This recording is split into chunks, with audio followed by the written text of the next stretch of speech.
Have you ever wondered what's underneath the glare shield on your Bonanza? What's behind the panel, what it really looks like? It's all kind of a mystery. Well, we're going to check that out on FlyWire today.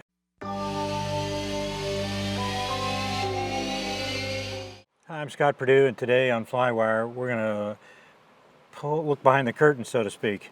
Glare shield's off, my Aspens are out for the Aspen Pro Max upgrade, so I thought we'd just take a look underneath this glare shield and see what's happening. I put this on to keep the bugs or anything extraneous from, doesn't need to be there, from falling in and messing around behind my panel. So I'm going to pull this out and we're going to take a look at what's happening behind this panel. It's magic. All the stuff that goes on here, it's it truly is magic, but it's a mess too when you look at it. So let's see, let's get this thing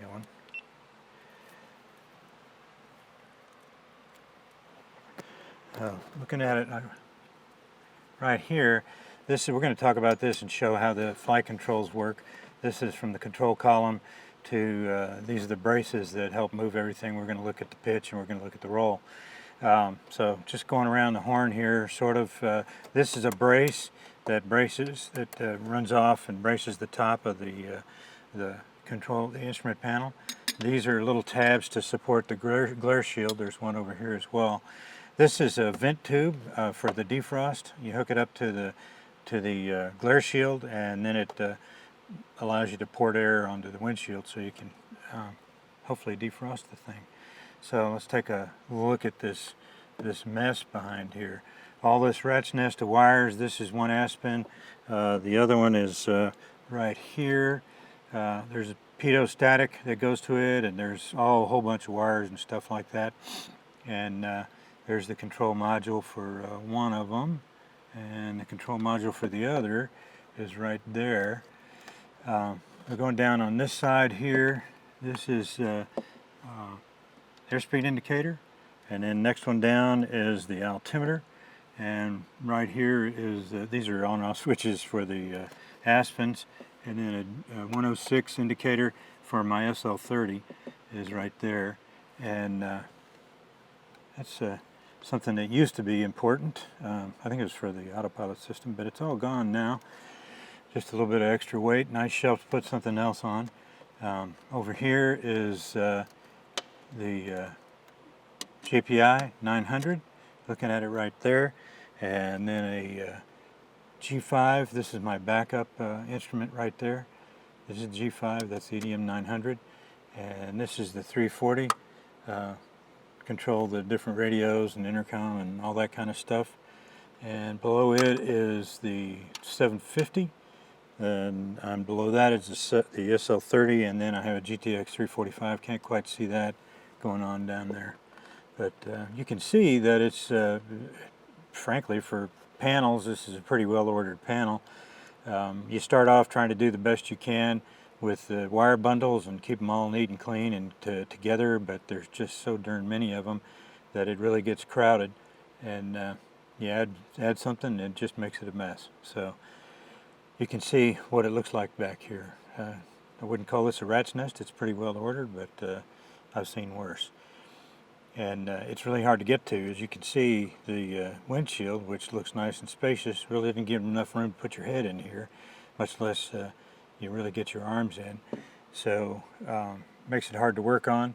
And then even if you're on your coming up from below, in this airplane you've got the spar that you're sitting on. So what happens is you get your head below the spar level, and it's basically standing on your head. It's a pain, and it really hurts with that thing stabbing you in the back. But it is what it is. So let's take a look at the flight controls and see how they work. So this is pitch. You can see that it has those three hinged braces that supported the whole thing, and we pull it out in pitch, and it goes all the way out here and then back. And what's important about that is remember all these wires, this rat's nest of wires, you got to have room so these don't snag anything which means you got to have a lot of room back there. In 84 they switched to a different style of control yoke, but this is pretty much what they used in virtually all the Bonanzas from the very beginning till the 83 model year. And if you look in there, you can see that's full left aileron and then full right aileron. And of course it has to be pitched as well because, or has to be hinged, because you have to be able to operate that thing at pitch. So it's quite a mess. So that's the panel. It's a huge mess and it's pretty confusing. Oh, by the way, we can take a look at the warning horn, which is right down here, right there. There's a warning horn. And this is a spare attitude indicator right here. So I've got lots of attitude indicators. I kind of like that idea. This is where the Aspens go. This is what it looks like for the mounts for the Aspens. These are the grounding straps. And this is the control arm for the yoke. So it's actually made out of magnesium. This is a dual yoke, and it pulls out to about here. And what I'll show you, I've got a single throwover, and I'll show you how it all works inside of here. But when you roll left and right, that's how it works. And that's about how much distance you need to do that. And then all the push-to-talks are those extra little wires that we have going to the yokes themselves. So this is what this does is this biases where the cog is inside, so you kind of get trim, sort of. It's not real trim. Real trim would be out on the flight control. But that's the quick and dirty inside the panel, and I want to show you right now what the single throwover yoke looks like and how it works like inside this as well. Some people put these dual yokes, invert them so you have more room for your knees. I never found it a huge problem, but a lot of people do. Right here is the throwover yoke, single throwover yoke. This is like how it would be for the pilot's position right here. This is the device, or the flange you put the control wheel on, and this is that center knob right there that it attaches, and then you can put that trim knob on it. And the whole thing's made out of magnesium. And this is how it connects onto the wheel. This is the latch, that pin that allows you to put it in one position and then undo it and then throw it over to the other one and engage it, or you can just leave it up, straight up, however it works, however you want it to work.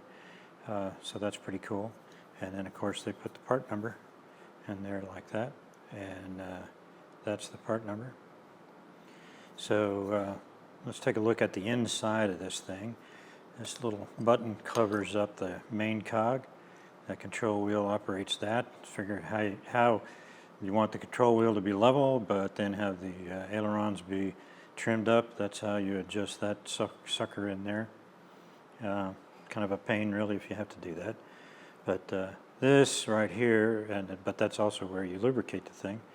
And you can lubricate it right here on this one as well. As you can see inside there are the bicycle chains I was talking about that make that work.